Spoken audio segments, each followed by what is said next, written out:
Hey friends, so I'm sure a lot of you looked at the title of this video and were like, wait a second, you released a video that had the exact opposite title of this a couple weeks ago. And the answer is yes. So we did make the video where we wholeheartedly recommended that you pick up the GTX 1660 Ti, especially after getting to review this palette model that Wootware sent over. But there are some other variables that you need to consider that our review didn't take into account. And in today's video, I actually want to discuss those with you and go over them so that we can have a more fully fledged understanding of what you should look at when buying graphics cards. But I'm gonna do that after I tell you about today's video sponsor. Today's video is actually brought to you by UFD Deals, which is our very own website. We're gonna talk a lot about how you're supposed to save money on things like graphics cards in today's video, and we've made the website that has the perfect place for you to do that. You just click Tech Deals, you click Graphics Cards, you sort by AMD and NVIDIA, and whichever GPU you wanna save money on, there it is. If it's on sale, it's on the website. We also have everything that you could possibly want for new system cases, power supplies, monitors. We list all of the deals that we can find on the likes of Newegg's, Amazon, all of that kind of stuff. It's an affiliate link. You guys click on it, you save money, we make money. It's a win-win situation, folks. So check out UFD Deals if you're interested in saving money on your PC parts in the coming future, and that way you support us too. Thank you. So the 1660 Ti, the long-awaited replacement of the GTX 1060, coming in at $280, right smack dab in between what the 1060 launched at, either its AIB partner model or the Founders Edition model, which was $300, $250 for the AIB partners, and this thing costing a chill $280. When you compare it to the 1060, it's about 35 to 40% better for roughly the same price, which is a pretty big generational improvement that makes it a really appetizing card, especially when you consider that it goes right up against the GTX 1070 and can go slightly toe-to-toe with the Vega 56 depending on the game, although more or less losing out in every scenario.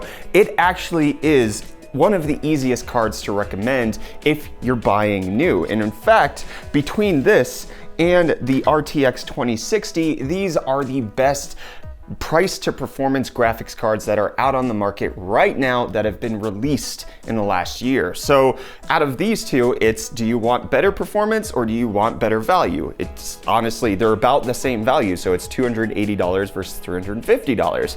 So why do I then say with the title of this video, you shouldn't buy the 1660 Ti? And that's because all of the data that we took into account in our previous review was looking at new cards only, looking at the MSRP of when things launched. And then obviously there was that whole spiel that came out with AMD dropping the price on the Vega 56 to $280 for that one specific MSI Airboost model, which turned out not to be a price drop on Vega 56s, but rather turned out to just be a sale on one particular model in the US, kind of not really super existing. Some people got their hands on it, others didn't. However, in the EU, it does appear that more Vega 56s are cheaper than the 1660 Ti, in which case the Vega 56 is the easy buy. But all of that being said, $280 for a brand new card, and not just this model. You can get things like the MSI Ventus, you can get the Gigabyte 1660 Ti. They're all actually selling for $280. It's super non-compelling when you take a look at the used market. So that's kind of what I want to go through today, because here in South Africa, if I can just talk about being local for right now, this card is going for 4,700 Rand. If I take a look at the preeminent classifieds website where you buy used graphics cards on Carbonite, what we see is that you can get a Vega 64 for 4,500 bucks. You can get a Vega 56 for around 4,200 Rand, and you can get a 1070 Ti for under 4,700 Rand, which is what the 1660 Ti costs. A 1070, which is the exact same performance plus 2 gigabytes of VRAM, you're looking at 3,500 Rand. You're saving about $70 in between the 1660 Ti and the GTX 1070. Here in South Africa, if you're taking the entire market of GPUs into account, which would be both new and used, the 1070 at 3,500 Rand makes a whole lot more sense than the 1660 Ti at 4,700 Rand. And when you can get a Vega 56, which is 4% faster than a 1660 Ti, at least in most of my tests, 4 to 15, depending on the game. Like things like Battlefield 5, like the Vega 56 absolutely wrecks the 1660 Ti.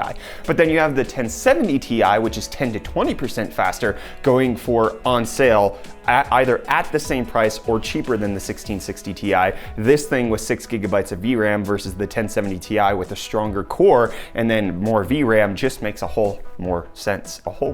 One more. So that's here in a market where conditions are less than ideal. We pay more for graphics cards than we reasonably should because of import fees and all of that kind of stuff. Like the 4,600 Rand price on this 1660 Ti is actually equatable to about $325 to $330, depending on the exchange rate, which is $50 over what it's supposed to be. But then, I mean, the RTX 2060 is equally more expensive. But let's take a look at the US market. If you try to find new cards right now for the 1070 Ti or the Vega 56, what you're running into is that most of them are out of stock. NVIDIA appears to have cleared these out or downgraded them into 1060s and saying that they're just going to sell them that way. So you're looking between $400 and $600 depending on the reseller for either the 1070 Ti or the Vega 56. There are the occasional sales that pop up here and there, but taking a look at PC Part Picker, not any current model as of recording this video is cheaper than the 1660 Ti. But if we just go out on the used market, either on eBay or we go to Craigslist, what we'd find is that there's a whole swath of 1070s and Vega 56s that are going for roughly the same price as the 1660 Ti. In the United States, I had an easier time finding GTX 1070s going for about $220 to $250, which makes it a much more reasonable decision than the 1660 Ti if we're looking at purely a price to performance value. Vega 56s are a little harder to come by, I presume probably just because of mining demand and all of that kind of stuff still going on. People still holding on to those, hoping that crypto will one day rise again from the ashes. But even then, you get it for around $280 on the used market. I've seen them go as low as $250, and especially if people are buying them at such a good price at $280, dropping it even lower would be a bit better. But then you also have the 1070 Ti's also coming in between $280 and $300, and at that price, it just makes more sense to pick up the 1070 Ti over the 1660 Ti. Now, obviously, what I'm recommending here is that you only are looking at price to performance. There's still some issues that come in buying second-hand parts, such as the lower warranty or lack of warranty completely. The second issue would be that you have no idea how these cards have been treated. Were they mined on? Were they mined on by somebody who knew what they were doing and undervolted them, made sure that they were well ventilated, actually took care of them? Were they left running Furmark for 15 hours at a time? The actual quality conditions of a secondhand card can't always be known. And then there are multiple other things that could be hidden from you, like a display port isn't working, or, you know, it just does a funny thing where if you try to access that extra 500 megabytes of VRAM, it's just gonna crash on you. There are all those risks that go into buying used. However, what I can say from my personal experience in buying a whole bunch of graphics cards used while living here in South Africa is that more or less, usually it's going to be fine. Obviously, we're talking about hundreds of dollars here, so most people would take into account that more or less fine enough isn't really where they want to spend a couple $100s. However, I'm willing to take that risk because I've hardly had a card fail on me yet where it has been used in mining scenarios. It has been from people who are less than reputable and didn't take the greatest care of card. I mean, I think I even found like a giant clump of hair in the heatsink of a graphics card that I bought one time. But it still worked perfectly fine, and especially since we proved in a video where we compared a mining card versus a gaming card that were both 2 years old, there's no performance degradation over buying a card that was used more. The only issue that you might run into is that either it's going to fail more immediately because graphics cards don't tend to degrade, they just tend to stop, but things like fans fail a lot more quickly, and especially if you're going with a brand that happens to be known for not having super high quality fans, Zotac. Oh, sorry, excuse me, I've only had 3 cards with broken fans on them. Then it creates this situation where you might have to shell out a bit more money to replace the fans or claim it under warranty, and then you're without a card. So what I'm saying, the entire point of this video is that I want to encourage people to take a look at the used market, especially when you're thinking of spending $300 on a graphics card. If you want the best bang for your buck, buying new isn't the way to go. A 1070 Ti used for roughly the same price is going to take you a lot farther than this 1660 Ti with only 6 gigabytes of VRAM. 1070 Ti, 10 to 20% faster depending on the game, and then has extra VRAM to keep up with later games that are coming out that might have higher requirements further on down the line. It just makes better sense sometimes to go on the used market. And Nvidia unfortunately didn't price their new cards in a way to compete against the used market. They did it in a way to compete against AMD's new market, which, like, this is compared to the RX 590, and RX 590 is complete trash when you compare it to the 1660 Ti. So that's the estimation of the 1660 Ti as far as I see it right now.